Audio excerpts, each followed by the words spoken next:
পূর্ব পশ্চিম বাদুরতলা ৫ নং ইউনিট মহল্লা কর্তৃক আয়োজিত আজকের সকল কবরবাসীদের রুহের মাগফিরাতের জন্য দোয়া মাহফিলের সম্মানিত উলামায়ে কেরাম, মুরব্বিয়ানে ইজম, যুবক ভাইয়েরা, প্রসিদ্ধা ছেলেমেয়েরা, পর্দার আড়ালের মা ও বোনেরা, আসসালামু আলাইকুম ওয়া রাহমাতুল্লাহি ওয়া বারাকাতুহু। শুকরিয়া আদায় করছি মহান রবের দরবারে যে মাওলায়ে কারীম আপনাদেরকে এবং আমাকে এমন একটি জান্নাতের বাগানে আসার এবং বসার তৌফিক দান করেছেন। এজন্য সবাই শুকরিয়া আদায় করি আলহামদুলিল্লাহ। পাশাপাশি লাখ কোটি দুরূদ ও সালাম সেই মহামানবের প্রতি যাকে সৃষ্টি করা না হলে এই পৃথিবীর কিছু সৃষ্টি করা হতো না। যাই হোক, আল্লাহ রাব্বুল আলামিনের সবচেয়ে বড় মেহেরবানি, আল্লাহ রাব্বুল আলামিন আমাদেরকে এই মাঠে নিয়ে আসছেন, দুই চারটা কথা বলার এবং শোনার আল্লাহ তৌফিক দান করেছেন। দেখেন, আল্লাহ রাব্বুল আলামিন আমাদেরকে এই পৃথিবীতে সর্বশ্রেষ্ঠ জাতি হিসেবে প্রেরণ করেছেন, কিন্তু আমরা পৃথিবীতে আসার পর আল্লাহ রাব্বুল আলামিনের অসংখ্য নিয়ামত ভক্ষণ করি, তারপরে বিভিন্ন লাইনে গুনাহ করি।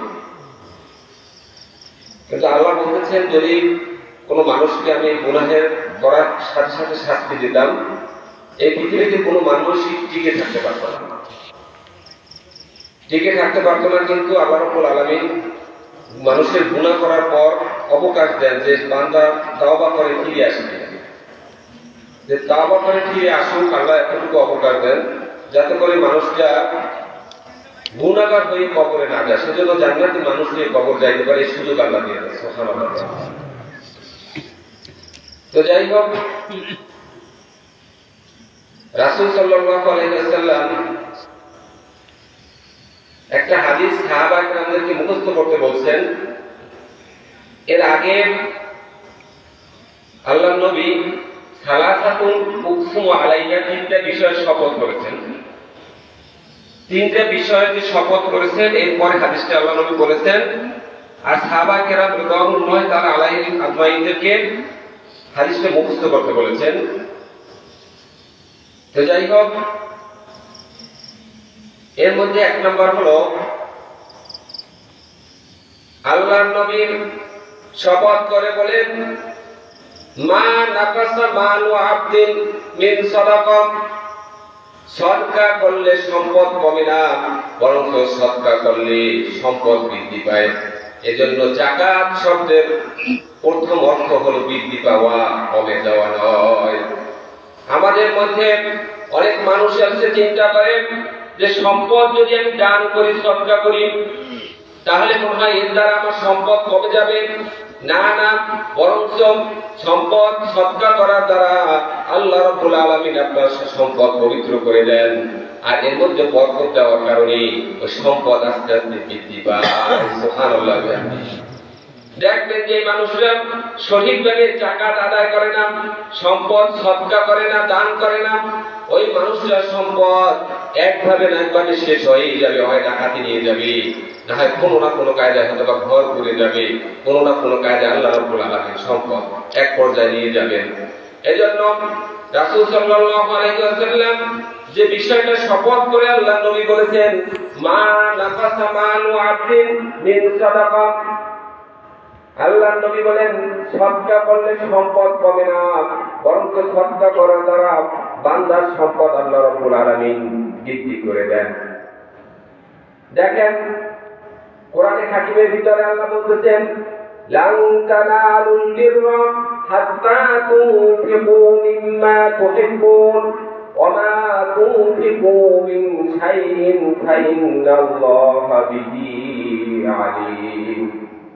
আল্লাহ বলতেছেন, তোমাদের যে সম্পদ তোমরা মহব্বত করো, ভালোবাসো, হাত্তা তুনফিকু মিম্মা তুহিব্বুন, তোমরা ততক্ষণ পর্যন্ত কল্যাণ লাভ করতে পারবে না যতক্ষণ পর্যন্ত ওই সম্পদ আল্লাহর রাস্তায় তোমরা দান না করবে, ব্যয় না করবে, ততক্ষণ পর্যন্ত কল্যাণ লাভ করতে পারবে না। ওমা তুনফিকু মিন শাইইন ফাইন্নাল্লাহা বিহি আলিম। আর যদি তোমরা এই সম্পদ সদকা করো, ব্যয় করো, আল্লাহ রাব্বুল আলামিন এই সম্পর্কে আল্লাহ অবগত, আল্লাহ জানেন। আর এই ফায়দা আল্লাহ রাব্বুল আলামিন তোমাদেরকে দিয়ে দেবে। সুবহানাল্লাহ। অন্য আয়াতের ভিতরে আল্লাহ বলতেছেন, মাসালুল লাযীনা ইউনফিকুনা আমওয়ালাহুম ফী সাবিলিল্লাহি কামাসালি হাববাতিন আমবাতাত সাবআ সানাবিলা ফী কুল্লি সুমবুলাতিন মিয়াতু হাব্বা আল্লাহু ইউদাইফু লিমান ইয়াশাউ আল্লাহু ওয়াসিউন আলীম। আল্লাহ বলতেছেন, যেসব বান্দা-বান্দীরা আল্লাহর রাস্তায় সদকা করে তাদের উদাহরণ হলো একটা বীজের মতো। ওই বীজ থেকে 60টা শীষ উৎপন্ন হয়, আর প্রত্যেকটা শীষে 100টা করে দানা হয়। আল্লাহ ইচ্ছা করলে থেকেও আল্লাহু ইউদাইফু লিমান ইয়াশা, আল্লাহ ইচ্ছা করলে থেকেও বাড়ায় দিতে পারে। সুবহানাল্লাহ। এত সব সদকা করা দ্বারা ওই ব্যক্তি পায়। এজন্য সদকা করার ব্যাপারে আমি একটা দুটো ঘটনা উল্লেখ করতেছি, তাহলে আপনারা বুঝতে পারবেন সদকা করলে কি লাভ। হযরত সুলাইমান আলাইহিস সালামের জমানায় এক ব্যক্তির পিছনে, আমরা চুলাহাল যেটাকে বলি, ওই চুলাহালের পাশে একটা গাছে পাখি বাসা বানিয়েছিল। আর ওই ব্যক্তি কি করতো, ওই পাখি যখন ডিম পাড়ার পর যখন ছানা হইল, ছানা হওয়ার পর যখন ওই পাখির বাচ্চা উড়াল দিয়ে যাবে, উড়ালগার হওয়ার পর উড়ে অন্যত্র চলে যাবে, এই সময় ওই ব্যক্তি ওই ছানাগুলো পেরে তিনি নিশ্চিত কি করতে জবাই দিয়ে রান্না করে খেয়ে ফেলত। এমনি ভাবে প্রত্যেক বছর যখন ওই ব্যক্তির কাছে পাখি যে বাসা বানাইতো, আর বাসা বানানোর পরে ওখানে ডিম পারতো, পাখির ছানা হইতো, আর ছানা বড় হওয়ার পর ওই ব্যক্তি গাছে উঠে ছানা পেরিয়ে তিনি কি করতেন, পাক করে রান্না করে খেয়ে ফেলতেন। এবার ওই পাখিটা হযরত সুলাইমান আলাইহিস সালামের কাছে বিচার দিল, পয়গম্বর, অমুক জায়গায় অমুক ব্যক্তি, আমি যখন ওই গাছে বাসা বানাই, এরপর ডিম পারি, ডিম পাড়ার পর যখন আমার ছানাটা আস্তে আস্তে বড় হয়, বড় হওয়ার পর যখন উড়ে অন্যত্র চলে যাবে, এই সময় ওই ব্যক্তি ছানা পেরে তিনি রান্না করে খেয়ে ফেলেন। আপনার কাছে বিচার দিলাম, এরকম কয়েকবার আমার ছানা ওই ব্যক্তি খেয়ে ফেলেছে। এবার বাদশা সুলাইমান আলাইহিস যিনি সব পশু পাখির ভাষা বুঝতেন, সুলাইমান আলাইহিস এবার কি করলেন, দৈত্যকে ডেকে ডাকলেন। দৈত্য চলে আসলো। আল্লাহর নবী হযরত সুলাইমান দৈত্যকে বললেন, দৈত্য, তুমি ওই অমুক ব্যক্তির ওই গাছটাকে তুমি পাহারা দেবে। যখন ওই পাখি ডিম পারবে, এরপর বাচ্চা হবে, সব সময় তুমি ওই গাছে থাকবে, পাহারা দিতে থাকবে। কিন্তু কোন ব্যক্তি যদি ওই গাছ থেকে ওই ছানা নামাইতে যায়, পাখির বাচ্চাগুলো নামাইতে যায়, সাথে সাথে তুমি একটা কাজ করবে, মাঝখান দিয়ে ওই পাওটা, দুই পায়ের মাঝখান দিয়ে ধরে তুমি একেবারে মাঝখান দিয়ে আলাদা করে ফেলবে, ছিঁড়ে ফেলবে। এরপর এক অংশ তুমি মাশরিকে পৃথিবীর পূর্বে, এক অংশ মাগরিবে পৃথিবীর পশ্চিমে ফেলে দিবে। সুলাইমান আলাইহিস সালাম যে এই কথা বললেন, দৈত্য গিয়া তার ডিউটি শুরু করলো। এবার ওই ব্যক্তির সেই গাছে দৈত্য গিয়ে তার ডিউটি শুরু করলো। পাখি আস্তে আস্তে করে বাসা বানালো। এবার ডিম পারলো। ডিম পারার পর যখন আস্তে আস্তে ছানা হইলো, পাখির ছানা যখন পাখা গজাইলো, এবার যখন উড়ে যাবে, উড়ন্ত অবস্থা যখন তৈরি হয়েছে, এই পর্যায়ে ওই ব্যক্তি যখন ওই গাছ থেকে পাখির ছানাটা পারবে, ওই দিন সকালে তার স্ত্রী বলতেছে, স্বামী গো, সকালের নাস্তা দুটো রুটি বানিয়েছি তোমার জন্য, তুমি নাস্তা খেয়ে তারপর ওই গাছের পাখির ছানা তুমি পেরে আনিও। এবার স্বামী চিন্তা করতেছে, যেহেতু গাছে উঠবো নামবো, যে আমার ঘাম ঝরবে, সুতরাং আমি আগে খাবার খেয়ে নেই, নাস্তা খেয়ে তারপর গাছে উঠবো। যখন ওই ব্যক্তি খাবার খাওয়া শুরু করছে, রুটি খাওয়া শুরু করছে, এর ইতিমধ্যে একজন ভিক্ষুক এসে বলতেছে, ভাই আমি অনাহারী মানুষ, 2 দিন ধরে কিছু খাই নাই, আমাকে কিছু খাবারের ব্যবস্থা করেন। ওই ব্যক্তির মধ্যে দয়া চলে আসলো। এবার ওই ব্যক্তি 2টি রুটি থেকে একটা রুটি ওই ভিক্ষুককে দিয়ে একটা রুটি তিনি নিজে খেলেন। খাওয়ার পর যখন খাওয়া শেষ করে ওই ভিক্ষুক দোয়া করলো আল্লাহর দরবারে, আল্লাহ যে ব্যক্তি আমার আহারের ব্যবস্থা করলো, আল্লাহ ওই ব্যক্তির বালা মুসিবত তুমি দূর করে দিও। সুবহানাল্লাহ। যখন ভিক্ষুক আল্লাহর দরবারে দোয়া করলো, সাথে সাথে আল্লাহ রব্বুল আলামিন তার দোয়া কবুল করে নিলেন। এবার যখন ওই ব্যক্তি কাছে উঠে ছানাতে নিয়ে আসলো, সে জবাই করে ছানা পাক করে খেয়ে ফেললো। এবার ওই পাখির ছানার যে মা পাখিটা আবার সুলাইমান আলাইহিস সালামের দরবারে চলে গেল। সুলাইমান আলাইহিস সালামের দরবারে গিয়ে বলতেছে, বাদশা আমি তো আপনার কাছে বিচার দিয়েছিলাম ওই ব্যক্তির ব্যাপারে, আপনি কি সিদ্ধান্ত নিলেন? ওই ব্যক্তি তো এবারও আমার ছানা খেয়ে ফেললো। এবার সুলাইমান আলাইহিস সালাম আশ্চর্য হয়ে গেলেন। কারণ কি? সুলাইমান আলাইহিস সালাম আল্লাহ রাব্বুল আলামিনের কাছে জানতে চাইলেন, আল্লাহ এর কারণ কি? আমি তো ওখানে দৈত্য নির্ধারিত করে রেখেছিলাম, কিন্তু কারণটা কি? কিভাবে পারলো? দৈত্য কেন দেখলো না ওই ব্যক্তিকে? কারণটা কি? আল্লাহ রাব্বুল আলামিন জানাই দিলেন, ওই ব্যক্তি যখন সকালবেলা যখন খাবার খাইতেছিল, 2টা রুটি যখন খাইতেছিল, তখন ভিক্ষুক যখন তার দুয়ারে এসে তখন বলছিল যে আমি অনাহারী, আমাকে কিছু খাবার দেন। ওই ব্যক্তি ইচ্ছা করলে 2টা রুটি খাইতে পারতো, কিন্তু তারপরও থেকে একটা রুটি যখন দিয়েছে, ওই ভিক্ষুক রুটি খাওয়ার পরে আল্লাহ রাব্বুল আলামিনের কাছে দোয়া করেছে, এই ব্যক্তির বালা মুসিবত আল্লাহ আপনি দূর করে দিয়েন। আমি আল্লাহর সাথে সাথে ওই ব্যক্তির ওই ভিক্ষুক ব্যক্তির দোয়া আমি আল্লাহ কবুল করে নিয়েছি। সুবহানাল্লাহ। যখন ওই ব্যক্তি গাছে ছানা পাড়তে উঠেছে, আমি আল্লাহ রাব্বুল আলামিন ফেরেশতাদের মাধ্যমে এমন ভাবে ওই দৈত্যের সামনে একটা আবরণ, একটা পর্দা দিয়ে দিয়েছি, যাতে ওই দৈত্য ওই ব্যক্তিকে দেখতে না পায়। সুবহানাল্লাহ। এ হলো সৎকার মূল্য। সদকা তো তারুদ্দুল বালা। আল্লাহর নবী বলেন, সদকা দ্বারা মানুষের বালা মুসিবত দূর হয়। এরপরে আরেকটি ঘটনা বলতেছি। হযরতে আয়েশা রাদিয়াল্লাহু তাআলা আনহু একবার অসুস্থ হলেন। হযরত আলী রাদিয়াল্লাহু তাআলা আনহুকে বললেন একটা আনার নিয়ে আসার জন্য। হযরতে আলী রাদিয়াল্লাহু তাআলা আনহু একটা আনার কিনে যখন বাজার থেকে নিয়ে আসতেছিলেন, প্রতিমধ্যে একজন বৃদ্ধ মানুষ, খুব অসহায় বৃদ্ধ, বলতেছেন, হযরতে আলী আমি তো খুব ক্ষুধার্ত, তোমার কাছে যে আনারটা আছে এই আনার থেকে আমাকে কিছু খাবার খেতে দাও।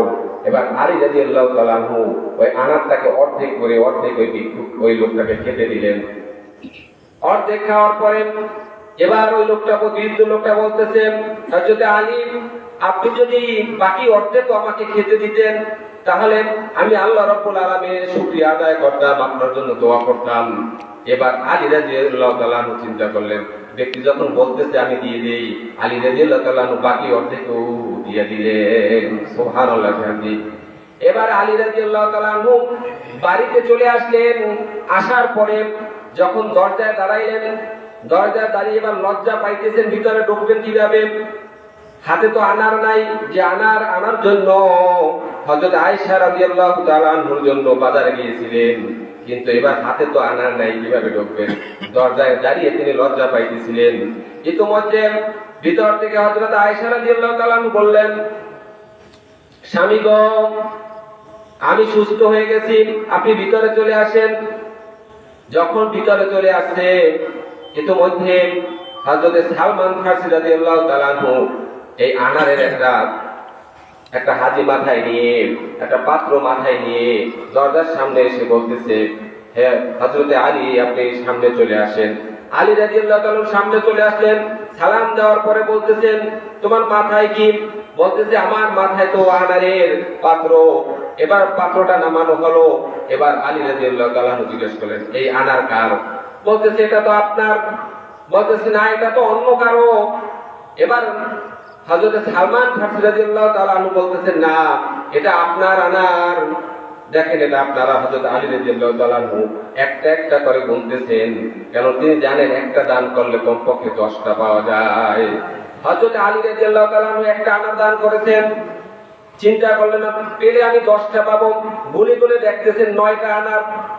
এবার আলী রাদিয়াল্লাহু তাআলা বলতেছেন, না না এই আনার তো আমার না, এটা অন্য কারো ভুল হয়ে গেছে, আমার কাছে চলে আসছে, এখানে আসবে তো 10টা, 9টা আসলো কেন?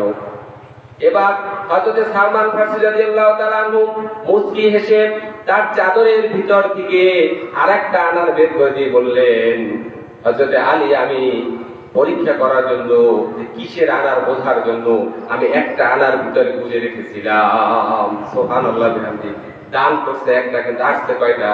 10টা। তো যাই হোক, মূলত সদকা আমরা অনেক সময় দেখা যায় আমাদের সাধ্য অনুযায়ী আমরা আল্লাহর রাস্তায় দান করব।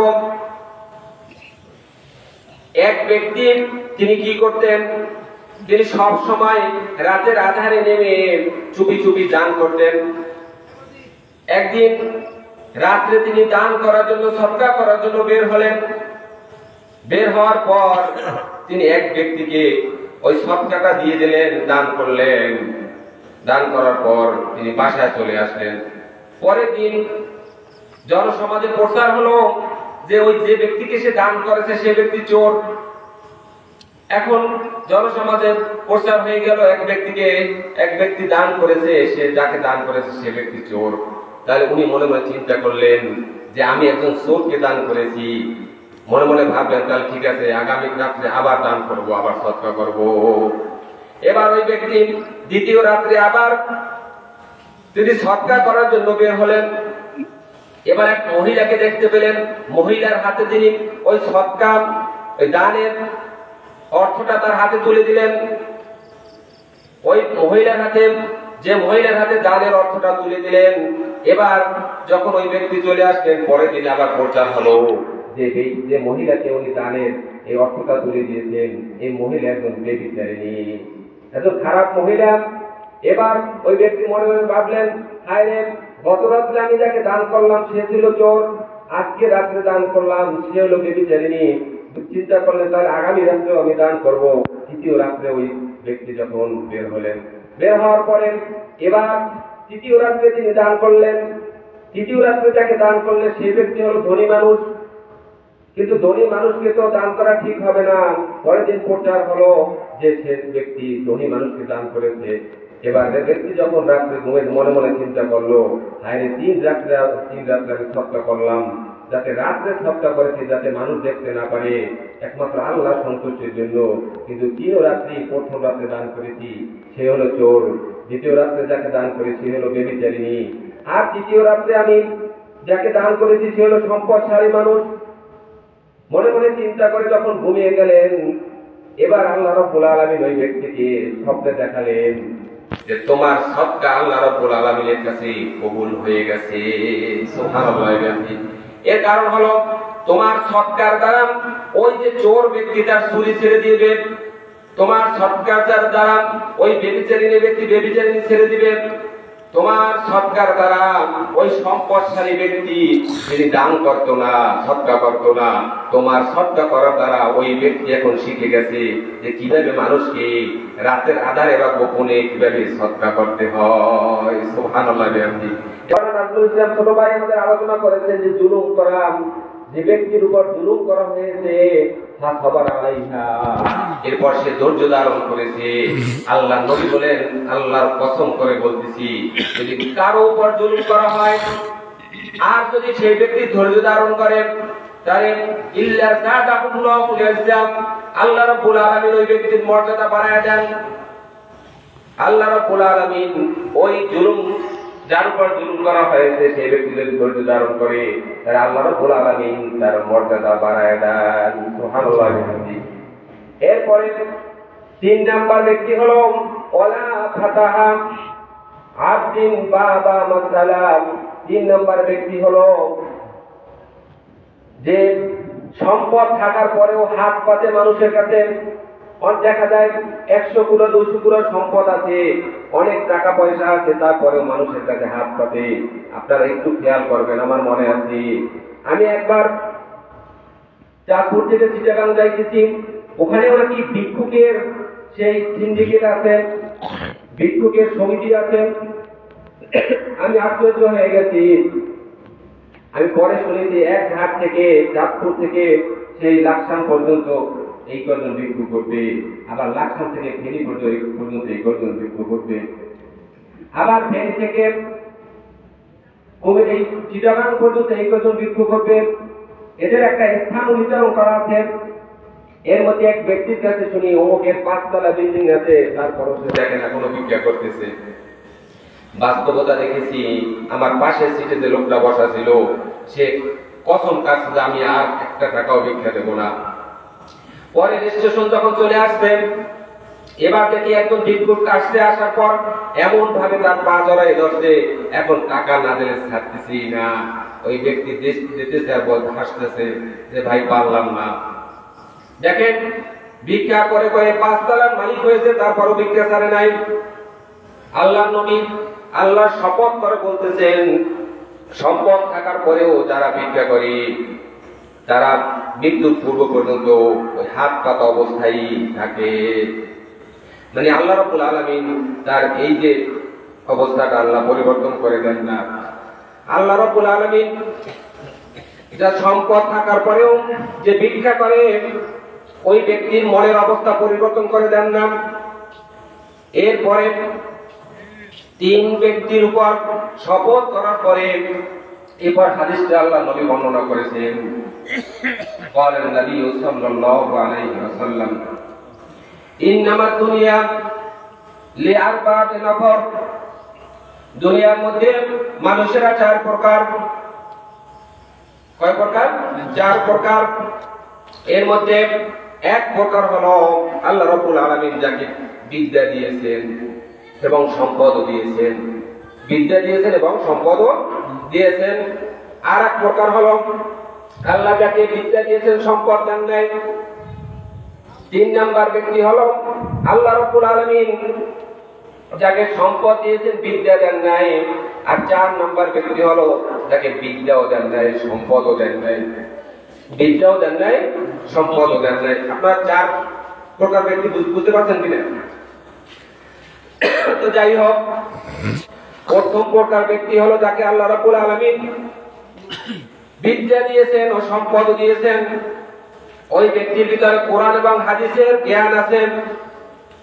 কোরআন হাদিসের জ্ঞান থাকার কারণে ফায়াত্তাকি রাব্বাহু, ওই ব্যক্তি আল্লাহ রাব্বুল আলামিনকে ভয় করে, আল্লাহ রাব্বুল আলামিনকে ভয় করে। ওই ইয়াসিলুর রহমান, এবং ওই ব্যক্তি আত্মীয়তার সম্পর্ক রক্ষা করে, কেন তার বিদ্যাও আছে তার সম্পদও আছে। শুধু তাই নয়, ওয়াসিলু হাক্কাল মাল, এবং ওই ব্যক্তি তার কোরআন হাদিসের জ্ঞান থাকার কারণে ওই ব্যক্তি জানে আমার সম্পদের মধ্যে আল্লাহ রাব্বুল আলামিনের হক আছে। সুবহানাল্লাহ, আল্লাহ রাব্বুল আলামিনের হক আছে। এজন্য ওই ব্যক্তি কি করে, আল্লাহ রাব্বুল আলামিনের হক আছে যেহেতু আল্লাহ তো নিজে কোনো কিছু খান না, ওই ব্যক্তি তার সাধ্য অনুসারে আল্লাহর রাস্তায় দান করে। আল্লাহ নবী বলেছেন এই ব্যক্তি হলো বিআফযালিল মানাজিল, এই হলো সর্বশ্রেষ্ঠ ব্যক্তি। দুনিয়ার মধ্যে 4 প্রকার ব্যক্তির মধ্যে এই ব্যক্তি হলো সর্বশ্রেষ্ঠ। সুবহানাল্লাহ।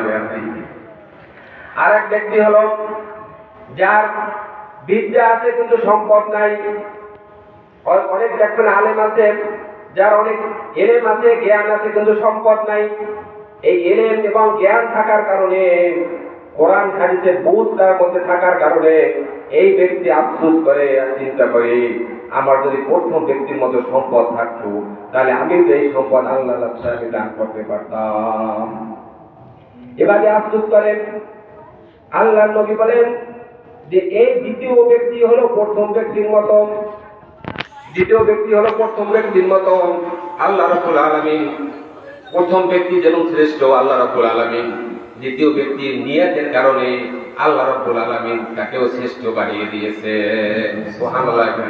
যে সম্পদ দান করে নাই, কিন্তু তার কোরআন হাদিসের জ্ঞান থাকার কারণে সে কি মনে মনে নিয়ত করেছে, আরে ওই প্রথম ব্যক্তির মধ্যে যদি আমার সম্পদ থাকতো তাহলে আমি কি করতাম, কোরআন হাদিসের দৃষ্টিকোণে আমি কি করতাম, দান করতাম। সুবহানাল্লাহ। এরপরে হলো তৃতীয় ব্যক্তি হলো যার সম্পদ আছে কিন্তু বিদ্যা নাই, কোরআন হাদিসের জ্ঞান নাই। এই ব্যক্তি কি করে, তার অধিক সম্পদ থাকার কারণে সে মদ খায়, জুয়া খেলে, সে নারীবাজি করে, বিভিন্ন অন্যায় কাজে টাকা খরচ করে, অথচ কিয়ামতের ময়দানে পাঁচ প্রকারে 5টা প্রশ্নের জবাব ব্যতীত কোন মানুষ সামনে অগ্রসর হতে পারবে না। আমি সংক্ষেপে বলতেছি যে বান্দা, তুমি দুনিয়ার কোন লাইনে তোমার সম্পদ অর্জন করেছো, তোমার টাকা পয়সা অর্জন করেছো, আর কোন পথে ব্যয় করেছো। আমার কোটি কোটি সম্পদ আছে, ইচ্ছা করলেই নাচ গানে দিয়ে দেবো, ইচ্ছা করলেই আমি যাত্রা পালায় দিয়ে দেব, ইচ্ছা করে আমি খারাপ কাজে দিয়ে দেব, কিন্তু কিয়ামতের ময়দানে যখন আল্লাহর সামনে দাঁড়াবো তখন আল্লাহ রাব্বুল আলামিন প্রশ্ন করবেন, বান্দা তোমার সম্পদ তুমি কোন ভাবে আয় করেছো আর কোন ভাবে ব্যয় করেছো, এটা কিন্তু মাথায় রাখতে হবে। এবার বলা হয়েছে ওই ব্যক্তি তার সম্পদ থাকার কারণে সে মদ, জুয়া, নারীবাজি বিভিন্ন কায়দায় তার সম্পদটাকে ব্যয় করে। সে আলেম ওলামাদের কাছে জিজ্ঞাসা করে, জ্ঞানী মানুষদের কাছে জিজ্ঞাসা করে যে কোন ভাবে সম্পদ আয় করতে হবে, কোন ভাবে সম্পদ ব্যয় করতে হবে, এইটা সে চিন্তা ভাবনা করে ব্যয় করে না এবং আয়ও করে না। বলা হয়েছে এই ব্যক্তি সম্পর্কে আল্লাহর নবী বলেন হইল নিকৃষ্ট ব্যক্তি। 4 প্রকারের ব্যক্তির মধ্যে প্রথম এবং দ্বিতীয় নাম্বার ব্যক্তি হলো শ্রেষ্ঠ ব্যক্তি, তৃতীয় নাম্বার ব্যক্তি হলো কি নিকৃষ্ট ব্যক্তি। সম্পদ আছে, বিদ্যা নাই, কোরআন হাদিসের জ্ঞান নাই। কোরআন হাদিসের জ্ঞান না থাকার কারণে ওই ব্যক্তি সম্পদ নিজের মন যেখানে যায় সেখানে ব্যয় করেছে, সেটা হালাল না হারাম সেটা সে খেয়াল করে নাই, সে ইচ্ছা জ্ঞান চাইছে সেখানে সে ব্যয় করেছে। এই জন্য ওই ব্যক্তি হলো নিকৃষ্ট ব্যক্তি। এরপরে চতুর্থ ব্যক্তি হলো যার সম্পদও নাই, জ্ঞানও নাই, যার সম্পদও নাই, জ্ঞানও নাই। এই ব্যক্তি সম্পর্কে আল্লাহ নবী বলেন যে এই ব্যক্তি সে চিন্তা করে, হায় রে আমার যদি সম্পদ থাকতো তাহলে অমুককে আমি দেখাই দিতাম তার আছে 20 ইঞ্চি টিভি, আমার বাসায় আনতাম 28 ইঞ্চি টিভি। অমুকে যাত্রা গান দেয়, আমি দিতাম জারি গান। অমুকে এইটা করে, আমি করতাম আর একটা বড়, মানে পাপের কাজ যত বড় আছে এটা আমি করতাম, দেখাই দিতাম সমাজের মধ্যে। এভাবে বিভিন্ন লাইনে চিন্তা করেন। এবার আল্লাহর নবী বলেছেন এই চতুর্থ ব্যক্তি হলো নিকৃষ্ট ব্যক্তি, প্রথম 2 ব্যক্তি হলো উৎকৃষ্ট ব্যক্তি, মর্যাদাবান ব্যক্তি, আর তৃতীয় এবং চতুর্থ ব্যক্তি হলো নিকৃষ্ট ব্যক্তি। তো যাই হোক, এজন্য আমি বলতে চাই যে সম্পদ থাকলেই সম্পদ এভাবে সেভাবে ব্যয় করা যাবে না। কোরআন হাদিসের দৃষ্টিকোণ দিয়ে আমার কিভাবে আয় করা আমার জন্য বৈধ সেভাবে আয় করতে হবে, আর কোন পথে আমার ব্যয় করা আমার জন্য বৈধ সেই পথে ব্যয় করতে হবে। তাহলে এই ব্যক্তি হলো উৎকৃষ্ট ব্যক্তি এবং এই হলো জান্নাতি মানুষ। তো যাই হোক, আল্লাহ রাব্বুল আলামিন আমাদেরকে যে জন্য এই পৃথিবীতে পাঠিয়েছেন, আমাদেরকে একদিন এই পৃথিবী থেকে চিরস্থায়ী ভাবে কবরে যেতে হবে। আমার হায়াতের জীবনটা সম্পর্কে আল্লাহ রাব্বুল আলামিন জিজ্ঞাসা করবে, তখন যেন আমরা সবাই আল্লাহ রাব্বুল আলামিনের কাছে জবাব দিয়ে আমরা যাতে পাস করে আমরা জান্নাতে যেতে পারি। আল্লাহ রাব্বুল আলামিন আমাদের সবাইকে সে তৌফিক দান করুক। আমরা এখানে যারা উপস্থিত হয়েছি আমরা সবাই যেন ঈমান নিয়ে মাটির অন্ধকার কবর যেতে পারি। আল্লাহ রাব্বুল আলামিন সে তৌফিক দান করুক। আমাদের পিতা মাতা আত্মীয় স্বজন যারা যেখানে অন্ধকার কবরে চলে গেছেন, আল্লাহ রাব্বুল আলামিন সবাইকে মাফ করে দিয়ে আল্লাহ সর্বোচ্চ জান্নাতুল ফেরদাউস আল্লাহ দান করেন। সবাই বলে আমিন। ওয়া আখিরু দাওয়ানা আলহামদুলিল্লাহি রাব্বিল আলামিন।